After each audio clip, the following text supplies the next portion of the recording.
ഇടുക്കി മൂന്നാർ ടൗണിൽ നടുറോഡിൽ ഇരുചക്ര വാഹനത്തിൽ യുവാക്കളുടെ അഭ്യാസ പ്രകടനം. വാഹനം റോഡിൽ വട്ടം കറക്കിയായിരുന്നു യുവാക്കളുടെ അഭ്യാസം.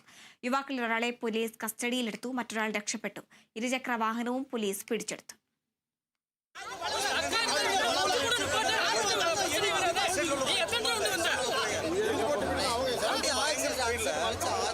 മൂന്നാർ ടൗണിൽ പെരിവാര സ്റ്റാൻഡിലായിരുന്നു തിരക്കുള്ള സമയം രണ്ട് യുവാക്കൾ ഇരുചക്ര വാഹനത്തിൽ അഭ്യാസ പ്രകടനവുമായി എത്തിയത്. ബൈക്കിലെത്തിയവർ വാഹനം നടുറോഡിൽ വട്ടം ചുറ്റിച്ച് അഭ്യാസ പ്രകടനം നടത്തി. ഈ സമയം റോഡിലൂടെ ഇരുദിശകളിലേക്കും മറ്റു വാഹനങ്ങൾ കടന്നുപോകുന്നുണ്ടായിരുന്നു. യുവാക്കളുടെ അഭ്യാസ പ്രകടനം ശ്രദ്ധയിൽപ്പെട്ടതോടെ ടൗണിലുണ്ടായിരുന്നവർ വിഷയത്തിൽ ഇടപെട്ടു. രക്ഷപ്പെടാൻ ശ്രമിച്ച യുവാക്കളിൽ ഒരാളെ തടഞ്ഞു നിർത്തി പോലീസിൽ ഏൽപ്പിച്ചു.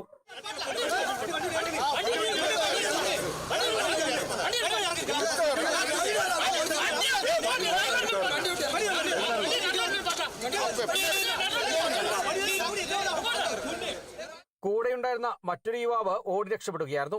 കസ്റ്റഡിയിലെടുത്ത യുവാവിനെതിരെ പോലീസ് കേസ് രജിസ്റ്റർ ചെയ്തു. അഭ്യാസ പ്രകടനത്തിന് ഉപയോഗിച്ച വാഹനവും പോലീസ് പിടിച്ചെടുത്തു. വാഹനം കോടതിയിൽ ഹാജരാക്കി. തിരക്കുള്ള സമയമായിരുന്നെങ്കിലും അഭ്യാസ പ്രകടനം നടത്തിയ യുവാക്കളുടെ വാഹനം മറ്റു വാഹനങ്ങളിൽ ഇടിക്കാതിരുന്നത് ആശ്വാസമായി. Kerala vision news, Idukki.